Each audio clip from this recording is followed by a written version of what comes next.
ناظرین آپ دیکھ رہے ہیں سچ سویرا. ہمارا یہ سیگمنٹ بہت ہی اہم ہے جس میں ہم ڈسکشن کرنے جا رہے ہیں. آپ نے دیکھا ہوگا مختلف ہم ڈیز یا مختلف ویکس ہم سیلیبریٹ کر رہے ہوتے ہیں. یہ پورا ویک جو ہے وہ منایا جا رہا ہے میڈیکل لیب پروفیشنل ویک کے حوالے سے. لیب کی بات کریں, آپ لیب میں جاتے ہیں, مختلف ٹیسٹ کرواتے ہیں. آیا یہ جاننا ضروری ہے کہ یہ جو مختلف ڈیز یا مختلف ویکس ہم سیلیبریٹ کرتے ہیں یا لیب کی ہم اسپیشلی بات کی جائے تو یہ پورا ویک کیوں منایا جا رہا ہے؟ کیا لوگوں کو اویئر کرنے کے لیے؟ ڈیفینیٹلی. اب اس دن کو منانے کے پیچھے پورا ایک پراپر مقصد, ایک ویژن ہے, وہ ہم جانیں گے. اور اس پہ ڈسکشن کے لیے ہمیں جوائن کیا ہے ہیڈ آف MLT اسلام آباد میڈیکل اینڈ ڈینٹل کالج سے آپ کا تعلق ہے, ڈاکٹر عثمان وحید صاحب ہمارے ساتھ ہیں. بہت شکریہ ڈاکٹر صاحب, وقت دیا آپ نے. میڈیکل لیب پروفیشنل ویک منایا جا رہا ہے, تو اس ویک کو منانے کا مقصد کیا ہے, پہلے تو یہ بتائیں. جی thank you for the invitation. World laboratory professionals کا ویک جو ہے اس کی ایولیوشن ہے 1975 سے. American society for clinical pathology نے اس دن کو پہلی مرتبہ 1975 میں سیلیبریٹ کیا تھا. ٹھیک ہے. پاکستان میں بھی ہم پچھلے 11 سال سے اس دن کو سیلیبریٹ کر رہے ہیں. اس دن کا بنیادی مقصد یہ ہے کہ ہم اپنے لیبارٹری پروفیشنلز کو, میڈیکل لیبارٹری پروفیشنلز کے وہ انسنگ ہیروز کو جو چھپے ہوئے ہوتے ہیں لیبس کے اندر اور وہ سامنے نظر نہیں آتے, مگر ان کی بیسس پہ ہم درست ڈائگنوزز و تشخیص کر رہے ہوتے ہیں, تو ان لوگوں کو اپریشیٹ کیا جائے. جی بالکل. WHO ورلڈ ہیلتھ آرگنائزیشن کے ایک انداز ریسرچ اور اسٹڈی کے مطابق تقریباً 70% جو میڈیکل ڈیسیجنز ہیں ان کی جو بیسز ہے وہ لیبارٹری کے ریزلٹس ہوتے ہیں. تو یہ امپورٹنس ہے, یہ امپیکٹ ہے لیبارٹری سروسز کا ہماری میڈیکل کی ڈائگنوزز میں. بٹ چونکہ they are not front line workers تو ہمیں وہ اکثر نظر نہیں آتے. بٹ کووڈ-19 نے ہمیں یہ بتایا, جو پچھلے کچھ سال قبل ایپیڈیمک آئی تھی, کہ لیبارٹری پروفیشنلز کا کتنا امپورٹنٹ رول ہے کریکٹ ڈائگنوزس کے اندر. تو ہم بھی اس پورے ہفتے کے اندر پورے پاکستان میں جہاں جہاں ہمارے کولیگز موجود ہیں, ہم کوشش کرتے ہیں کہ سیمینارز آرگنائز کیے جائیں, لیبارٹری پروفیشنلز کو اپریشیٹ کیا جائے, ان کو ان کی سروسز کی بنیاد پر ایکریڈیٹیشن, ایوارڈز اور سوینئرس بھی دی جائیں تاکہ ان کا مورائل بلند ہو اور ان کو بھی ریکگنیشن ملے. اس سال پرٹیکولرلی جو لیبارٹری پروفیشنلز ویک ہے, اس کا جو تھیم ہے, گلوبل تھیم ہے, وہ ہے the lab is everything, forefront of saving lives, lab is everything. تو اس تھیم کے تحت ہی ہم اس پورے ہفتے کے اندر منا رہے ہیں. پوسٹر کمپٹیشنز بھی بچوں کے اندر کیا جا رہا ہے کہ لیب کی اہمیت کو اجاگر کیا جائے. بالکل, یہ جاننا بڑا ضروری. واقعی لیب از ایوری تھنگ. آپ کسی بھی بیماری میں ہیں, آپ ڈاکٹر کے پاس جائیں گے, وہ جب تک آپ اس کے پاس ٹیسٹ کی مکمل رپورٹ نہیں آئے گی وہ آپ کو نہیں بتا سکتا. یہ وہ بھی ڈیپینڈ کر رہا ہوتا ہے لیب پہ, لیب کے ٹیسٹ کے اوپر. یہاں پہ اندازہ ہوتا ہے کہ لیب ٹیسٹ کی اہمیت بہت زیادہ ہے. اب سوال یہ پیدا ہوتا ہے کہ جہاں لیبارٹری ٹیسٹ کی اتنی زیادہ اہمیت ہے, آپ کی زندگی موت کا سوال بھی اس میں آ جاتا ہے.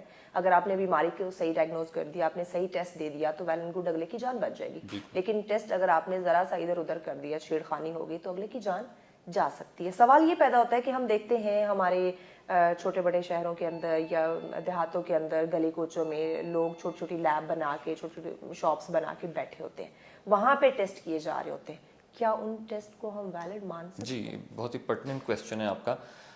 پاکستان میں ایک لمبے عرصے تک بہت ہی مشروم گروتھ, ہم اس کو مشروم گروتھ کہتے ہیں, لیبارٹری سروسز کی رہی ہے, کیونکہ بہت زیادہ عرصے تک may be over 5 decades Pakistan میں لیبارٹری سروسز جو ہیں ان ریگولیٹڈ رہیں.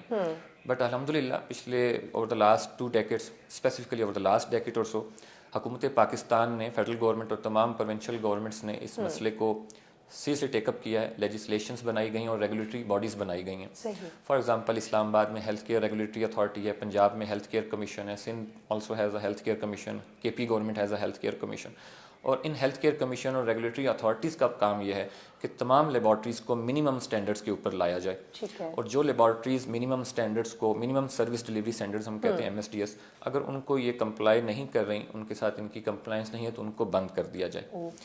تو اب یہ تمام اتھارٹیز جو ہیں وہ ڈفرینٹ لیول آف آپریشنس پر ہیں. For example Punjab health care commission سب سے پہلے بنا تھا, اس کے آپریشنس کافی زیادہ ایڈوانس سٹیج پر ہیں. اسلام آباد ہیلتھ کیئر ریگولیٹری اتھارٹی بھی بہت ایڈوانس کام کر رہی ہے اور کافی زیادہ پروگرس کر چکے ہیں. تو لوگوں کو یہ معلوم ہونا چاہیے, ہمارے جو سامعین ہیں, کہ جب بھی ان کو لیب کے حوالے سے ٹیسٹنگ کروانی ہو تو وہ یہ ضرور دیکھیں کہ وہ لیبارٹری جو ہے وہ ایکریڈیٹڈ ہے, لائسنسڈ ہے, رجسٹرڈ ہے. یوزلی جب یہ لائسنسڈ ہوتی ہیں لیبارٹریز تو وہ ڈسپلے کرتی ہیں اپنی ریسیپشن کے اوپر اپنا لائسنس سرٹیفکیٹ, تو وہ ضرور دیکھیں ٹیسٹنگ کرانے سے پہلے. کاسٹ پہ بالکل نہ جائیں, کیونکہ یوزلی لوگ یہ دیکھتے ہیں کہ جہاں پہ کم ذرا سستا ہو رہا ہو, سستا اور ٹیسٹ اسپیشلی ہو ہم جائے. دیہاتوں کی بات کریں وہاں تو لوگ زیادہ یہ دیکھ رہے جی، ہیں ایسا پیسے ہی ہے. کون سے لیبارٹری والا کم لے گا. تو کویکس جہاں اور بہت ساری فیلڈز میں آ چکے ہیں, وہ ہماری لیبارٹری کی پیتھولوجی کی فیلڈ میں بھی کویکس بہت زیادہ کامن ہو گئے ہیں. تو لوگوں کو یہ دیکھنا ہوگا. اسلام آباد کی جیسی ہیلتھ کیئر اتھارٹی ہے, انہوں نے بھی بڑی لیبارٹریز جو بھی ہیں جو پبلک پرائیویٹ کی جو اچھا کام کری ہیں ان کو لائسنس ایوارڈ کیا ہے. اس کے علاوہ ISO سرٹیفکیشنز بھی اویلیبل ہیں جو دنیا کی ٹاپ موسٹ اسٹینڈرڈز ہیں جن کو فالو کیا جاتا ہے. فار ایگزامپل یہاں پہ doctor Akbar Niazi teaching hospital is also ISO 15189 certified. تو اس طرح کی اور بہت ساری اچھی لیبارٹریز جو ہیں, پہلے لوگ معلومات لیں اور پھر جائیں, کیونکہ اگر درست لیبارٹری کے رپورٹس آئیں گی اسی کی بیسس پہ ڈاکٹر آپ کی درست تشخیص کر سکتے ہیں. Very true, very true. اچھا, یہاں پہ ہم دیکھتے ہیں, بات کرتے ہیں مختلف شعبہ زندگی کے, ہر انسان کی اپنی چوائس ہوتی ہے, اس میں جانا چاہتا ہے. ہم ڈاکٹری کی بات کرتے ہیں, اس کو لے کے لوگوں کا ایک الگ مائنڈ سیٹ ہے. ہم لیب کی بات کریں, اس کو لے کے لوگوں کا الگ مائنڈ سیٹ ہے. ان شارٹ اگر میں بات کروں تو معاشی لحاظ سے چاہتے ہیں کہ ہم اسٹرانگ ہو جائیں گے فائنینشلی طور پہ. تو کیا ٹھیک ہے اگر وہ اس شعبہ میں آنا چاہتے ہیں, اپنی ایک لیب اوپن کرنا چاہتے ہیں, ویل اینڈ گڈ. بات اب یہاں تھی ہر چیز پہ پہنچنے کے لیے اس کی ایک ڈگری, ایک ایجوکیشن کوالیفیکیشن بہت میٹر کرتی ہے. تو کیا اس کے کوئی الگ سے کورس یا ڈگری موجود ہے؟ جی, ہسٹوریکلی پاکستان میں 1957 سے لیبارٹری پروفیشنلز کی تعلیم کا آغاز کر دیا گیا تھا. اسٹارٹ میں صرف آن جاب ٹریننگ تھی, couple of months, 3 months initially, then 6 months, then 1 year, اور آہستہ آہستہ with the passage of time جو اس کی افادیت کا اندازہ ہوتا گیا, اس کی تعلیم کے بارے میں بھی لوگوں کو پتہ چلتا رہا, اور حکومت نے بھی وقتاً فوقتاً ایجوکیشن کو ہے انکریز کیا. Currently as of now Pakistan میں زیادہ تر جو بھی میڈیکل یونیورسٹیز ہیں وہ 4 years کی ڈگری پروگرام آفر کر رہے ہیں, تقریباً 130 کریڈٹ آور کا. اس کو MLT اور MLS کے نام سے جانا جاتا ہے. BS MLT اور MLS میڈیکل لیب سائنسز اور میڈیکل لیب ٹیکنالوجی, BS کی ڈگری یہ آفر کی جاتی ہے. اچھی بات یہ ہے کہ اب یہ بچے صرف BS تک محدود نہیں رہیں گے. لیٹلی MS اور PhDs کی ڈگریز بھی اب اسی فیلڈ کے اندر بہت سے لوگ اس میں کر بھی چکے ہیں, اور ہمارے بہت سارے جو ساتھی, بہت سارے کولیگس ماشاءاللہ بہت اچھی پوزیشنز پہ they are serving as dean professors at different universities in laboratory sciences. تو ایک ایمرجنگ فیلڈ ہے اسٹل, سیچوریشن اسٹل نہیں ہے ایز کمپیئر ٹو MBBS اور BDS, and you can equally serve the humanity اگر آپ کا پرپز تھا MBBS کرنے کا. And in terms of fees, کیونکہ ہمارے یہاں لوگوں کو ہم ایک لوور مڈل انکم کنٹری سے تعلق رکھتے ہیں, تو MLT یا MLS کی اسٹل جو فیسز ہیں وہ کئی گنا کم ہیں ایز کمپیئر ٹو MBBS اور BDS. جی, فیسز کے معاملے میں یعنی کہ آپ اس کو کر سکتے ہیں, مینیج کر سکتے ہیں. بہت سارے ابھی بھی ایسے ایریاز ہیں جہاں پہ یہ کورسز یا ڈگریز نہیں لی گئی اور لیب بنا کے بیٹھے ہوئے, کیا اس پہ کچھ چیک اینڈ بیلنس کیا جا رہا ہے؟ جی, ریگولیٹری اتھارٹیز کی جو لیجسلیشن ہے جن کی بیس پہ وہ تمام ریگولیٹری باڈیز قیام میں ان کا عمل لایا گیا تھا, وہ تمام ریگولیٹری اتھارٹیز یہ چیک کرتی ہیں لائسنس دینے سے پہلے کہ کیا یہاں پر کوالیفائڈ پروفیشنل کام کر رہے ہیں کہ نہیں, اور ان کی ڈگریز اور ان کے ٹرانسکرپٹس کی ایک کاپی بھی ریسیو کی جاتی ہے. اگر کوالیفائڈ پروفیشنلز موجود نہیں ہوں گے تو اس لیبارٹری یا بلڈ بینک کو انفارچونیٹلی پھر سیل کر دیا جاتا ہے. بالکل کر دیا جاتا ہے. تو کیا سمجھتے ہیں کتنی بڑی ذمہ داری عائد ہو جاتی ہے لیب میں, جو ایک بندہ کھڑا ہے, اب اس کے پاس کچھ ٹیسٹ آئے ہیں, اب یقیناً وہی جو میں نے آغاز میں بات کی کہ زندگی اور موت کا سوال آ جاتا ہے, تو کیا وہ اپنی اس مکمل طور پہ ذمہ داری کو اڈاپٹ کرنے کے لیے تیار ہوتا ہے؟ جی, qualified laboratory professional is mentally اور physically prepare to tackle with these challenges. اور اگر میں بات کروں درست تشخیص کی, تو فار ایگزامپل اگر آپ ہیپاٹائٹس C پاکستان میں کامن بھی بہت ہو گیا, اس کی تشخیص کے لیے اگر آپ لیبارٹری میں ٹیسٹ پرفارم کرنے جاتے ہیں اور laboratory professionals some how false positive دیتا ہے, جس کا مطلب ہے کہ وہ پازیٹیو نہیں تھا اور وہ کسی بھی وجہ سے وہ پازیٹیو دے دیا, تو آپ دیکھیں آپ نے اس کو بلا وجہ کی ٹریٹمنٹ پہ ڈال دیا جس کی اس کو ضرورت نہیں تھی. اس میں کاسٹ امپلیکیشنس بھی ہیں. اور اگر ہم نے اس کو فالس نیگیٹو رزلٹ دے دیا وچ مینس کہ اس کو انفیکشن موجود تھا اور ہم نے نیگیٹو دیا, اس صورت میں بھی سیریس ایشو ہے کہ ہی ول اسپریڈ اٹ آؤٹ اور اس کی ٹریٹمنٹ ممکن نہیں ہوگی.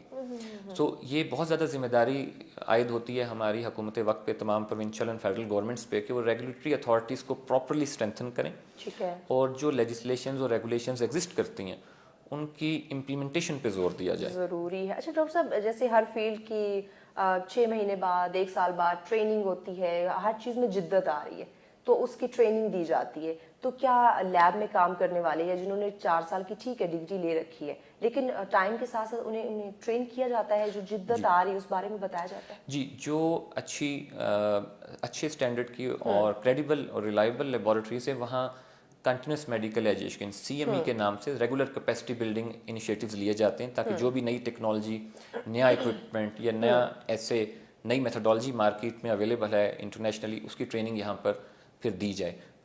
ہمارے ہاں بھی ہم ریگولر بیسس پہ جو بھی نئی ٹیکنالوجی مارکیٹ میں اویلیبل ہوتی ہے ہم کوشش کرتے ہیں کہ نیشنل اور انٹرنیشنل ایکسپرٹس کو بھی بلایا جائے تاکہ وہ ہمارے جو بڈنگ اسٹوڈنٹس ہیں, جو بھی پروفیشنلز بن رہے ہیں اور جو ہمارے آلریڈی کام کر رہے ہیں ہمارے پاس لیبارٹری کے پروفیشنلز, ان کو وہ ریگولر بیسس پہ کیپیسٹی بلڈنگ کے لیکچرز دیے جائیں. اور اس کے علاوہ ہم لوگ ایٹ ٹائمز اگر وہ اویلیبل نہیں ہوتے ہمارے انٹرنیشنل اور نیشنل ایکسپرٹس فزیکلی, تو ہم آن لائن بھی کوشش کرتے ہیں کہ ان کے لیے ریگولر بیسس پہ سیمینار آرگنائز کیے جائیں اور اس کو پھر ہم کوشش کرتے ہیں کہ میڈیا, سوشل میڈیا اور پرنٹ میڈیا کے تھرو ریگولر بیسس پہ ڈسیمینیٹ بھی کیا جائے. زبردست, یعنی کہ بہت زیادہ ضروری ہے.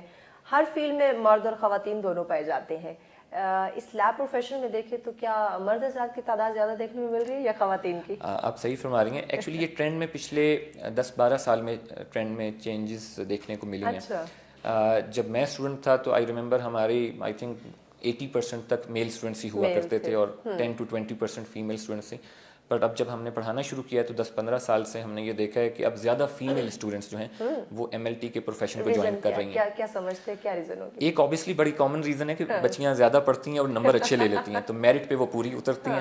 اور آئی تھنک اس میں سب سے اچھی بات یہ ہوتی ہے کہ یہ بہت ہی سیکیور ماحول میں ہماری جو فیمیلز ہیں وہ کام کر سکتی ہیں, بیکاز لیب کا ماحول بڑا کنفائنڈ ہوتا ہے ود ان روم, اور وہاں پہ انہیں کام کرنا تو they feel secure, so they opt for this profession, کیونکہ ہیومینٹی کو سرو تو کرنا ہی ہے. So if you not able to get admission in BDS اور MBBS تو وہ پریفر کرتے ہیں کہ ہم MLT program allied health sciences کے اندر آئیں کہ ہیومینٹی کو سرو کرنے کا گول بھی پورا ہو جائے اور بہت ہی سیکیور انوائرمنٹ کے اندر بھی وہ کام کر سکیں. یقیناً, یعنی کہ ہماری خواتین, ہماری بچیاں بھی اس شعبے میں پیچھے نہیں ہیں. کیا سمجھتے ہیں کہ اس وقت پرائیویٹ لیب جو ہے وہ اپنی ذمہ داری مکمل طور پہ نبھا رہی ہے یا پھر گورنمنٹ کی بات کی جائے تو؟ جی, الٹیمیٹلی جو آپ کا پیشنٹ ہے وہ اس کی first priority public sector hospital یا پبلک سیکٹر لیبارٹری ہی ہوتا ہے. مجھے لگتا ہے آج کل پرائیویٹ جی, اس کی ریزن یہ ہے کہ جب ہمارا پبلک سیکٹر کوپ نہیں کر پاتا ہمارے ورک لوڈ سے, پریشر سے, تو الٹیمیٹلی پھر ہمارا کلائنٹ جو ہے, جو پیشنٹ ہے, وہ پھر پرائیویٹ سیکٹر کی طرف جاتا ہے. ایسا ہو نہیں سکتا کہ پبلک سیکٹر اگر سروسز 100% دے رہا ہو تو پرائیویٹ لیبس فلرش کر سکیں, ایسا پاسبل نہیں ہے. ہم نے ایک انالیسس بھی کیا تھا کہ تمام لیبس کی نمبر بڑھنے کی ایک بہت بڑی ریزن پبلک سیکٹر کا پریشر کوپ نہ کرنا ہے. اس کی بہت ساری ریزنز ہیں, چیلنجز ہیں, اسٹاف کی شارٹیج ہے, ایٹ ٹائمز فائنینشیل کنسٹرینٹس بھی ہیں گورنمنٹ کے پاس. لیکن اگر آج بھی, جس کے لیے میں پرسنلی بھی ایز اے ٹیم ہم کوشش کر رہے ہوتے ہیں کہ پبلک سیکٹر ہاسپٹلز اور لیبارٹریز کی اسٹرینتھنگ بہت زیادہ ضروری ہے. اگر وہ ہو جائے گی تو ہمارا ورک لوڈ زیادہ پبلک سیکٹر میں ڈیل ہو جائے گا. ہماری زیادہ تر پاپولیشن جو ہے, بہت سے ایسے ٹیسٹ ہیں جو گورنمنٹ لیبز میں نہیں کیے جاتے. جی ایسا ہی ہے, پرائیویٹ آپ کو خود ریفر کرتے ہیں کہ فلاں جگہ پہ جائیں, فلاں لیب وہاں جا کے ہو جائے گا. جی, اس کے اندر بہت ساری مل پریکٹسز بھی ہیں اور will not go into the details of that one کہ کیا وجوہات ہیں کہ پبلک سیکٹر کی لیبس کو اور بلڈ بینکس کو کسی وجہ سے ہم پنپنے نہیں دیتے, ان کو فلرش نہیں ہونے دیتے. بٹ بہت سی اچھی لیبز ہیں اسلام آباد کے اندر, پرٹیکولرلی لاہور کے اندر, جو بہت ہی اچھا کام کر رہی ہیں اور انٹرنیشنل ایکریڈیٹیشن بھی لے چکی ہیں, سرٹیفکیشنز بھی لے چکی ہیں اور لوگوں کو بہت اچھی سروسز پرووائڈ کر رہی ہیں. زبردست. اوور آل پیغام کیا دیں گے, کیونکہ پورا ویک آپ ہمارے تمام لوگوں کے نام کر رہے ہیں جو کہ لیب میں بڑی اپنی ذمہ داری کو سمجھتے ہوئے اس کو بر وقت ادا کرتے ہیں, تو انہیں پیغام کیا دیں گے؟ جی, میں کہنا چاہوں گا کہ ہم لوگ ایٹ ٹائمز میڈیکل پروفیشن کے اندر صرف ڈاکٹرز کو اور ٹو سم ایکسٹینٹ نرسز کو اپریشیٹ کرتے ہیں اور ایکنالج بھی کرتے ہیں کیونکہ ہم انہیں دیکھ رہے ہوتے ہیں, ایز اے پیشنٹ ہم دیکھ رہے ہوتے ہیں یا ہم پیشنٹ کے ساتھ اٹینڈنٹ ہیں. بٹ ہاسپٹل اور ہیلتھ کیئر سیٹ اپ میں اور بہت سارے لوگ ہوتے ہیں, even janitors, even technicians, technologist, radiologist, اور ان تمام کی بھی امپورٹنس اتنی ہے. جس طرح گاڑی 4 پہیوں پر ہی چل رہی ہوتی ہے تو یہ تمام ٹائرز ہیں اس گاڑی کے ہیلتھ کیئر سسٹم کے, اور ان سب کی بھی بہت زیادہ امپورٹنس ہے. اور اس ویک کا مقصد الٹیمیٹلی ان انسنگ ہیروز کو سامنے لانا ہے, ان کی اہمیت کو اجاگر کرنا ہے کہ ان کی ہماری لائف میں, ہمارے ہیلتھ کیئر سسٹم میں بہت زیادہ امپورٹنس ہے اور ان کا امپیکٹ جو ہے وہ بھی بہت زیادہ ہے. بہت شکریہ. بالکل. اور خاص کر ان لوگوں کے لیے بھی پیغام دیں جو کہ مکمل ڈگری نہیں لیتے, مکمل کورس نہیں کرتے اور کہیں نہ کہیں اپنی لیب بنا کے بیٹھے ہوتے. جی, ان کے لیے پیغام تو یہی ہے, وہ تو ویسے تو ریگولیٹری باڈیز ہماری ان کو پیغام دیں گی, but on an emotional and personal level I think اور بہت سارے کام ہیں بزنس کرنے کے لیے. آپ اس میں انٹر ہو سکتے ہیں. آج کل تو لوگ سوشل میڈیا کے تھرو بھی بہت اچھا کما رہے ہیں, آن لائن کما رہے ہیں. تو بہتر ہے کہ آپ اس بزنس کو چوز کریں رادر دین ہم لوگوں کی زندگیوں سے کھیلیں. تو کوشش کریں کہ ہم ریگولیشنس کو اور ان کو جو بھی ہمارے رولز بنائے جاتے ہیں وہ الٹیمیٹلی ہمارے فائدے کے لیے بنائے جاتے ہیں. جیسے اگر ٹریفک کے رولز بنائے گئے تھے کہ ہیلمٹ پہنے تو اس میں ہمارا فائدہ ہے, تو ایسے یہ رولز کا بھی الٹیمیٹ آبجیکٹیو یہی ہے کہ ہمارے پیشنٹس کو, ہماری ہیومینٹی کو پراپر فیسلٹیز ہیلتھ کیئر کی بالکل. بہت شکریہ ڈاکٹر صاحب, وقت دیا آپ نے. یقیناً ناظرین بڑی اچھی بات انہوں نے کہی, اور بہت سارے کام ہیں آپ اس میں جا سکتے ہیں, وہ کر سکتے ہیں, لیکن انسانی زندگی کے ساتھ کھیلنا یہ یقیناً اچھی بات نہیں ہے. اور آپ نے پورا پروگرام ہمارا دیکھا, آپ صحت سے ریلیٹڈ تھا, بچوں سے لے کے بڑوں تک, بزرگوں تک ہم نے مختلف ڈیزیزز پہ جو ہے وہ ڈسکشن کی. پورے اگر پروگرام کے لاسٹ میں ایک لائن کہوں تو وہ یہی ہے کہ یہ تمام تر بیماریاں ہماری اپنی کریٹ کی ہوئی ہیں. ہمارا اپنا لائف سٹائل ہم نے ایسا بنا لیا ہے کہ ان بیماریوں کو ہم نے جگہ دی ہے. گھر کا دروازہ ہم نے, اپنی زندگی کا دروازہ, اپنی صحت کا جو دروازہ ہے وہ ہم نے کھولا ہے کہ آج تمام تر بیماریاں جو ہیں وہ ہم میں انوالو ہو جائیں. اب ان بیماریوں سے چھٹکارا بھی ہم خود حاصل کر سکتے ہیں. آپ اگر کسی نہ کسی خدا نخواستہ بیماری میں مبتلا ہیں, ہاسپٹل ہیں, بہت قابل ڈاکٹر اس ملک میں موجود ہیں. آپ جائیں, بر وقت تشخیص کرائیں, معائنہ کروائیں, علاج کروائیں, مکمل علاج کروائیں, اور اس کے بعد احتیاط کرنا بھی ہماری یہ ذمہ داری ہے اور ضرورت بھی بن چکا ہے جو اس وقت حالات ہے. تو بہت ہی آسان ہے, اچھی صحت گزاریں, اچھا کھانا کھائیں, ہیلدی رہیں, خوش رہیں, خوشیاں بانٹیں تاکہ آپ کی زندگی خوبصورت رہے. اسی پیغام کے ساتھ اجازت دیجیے. اللہ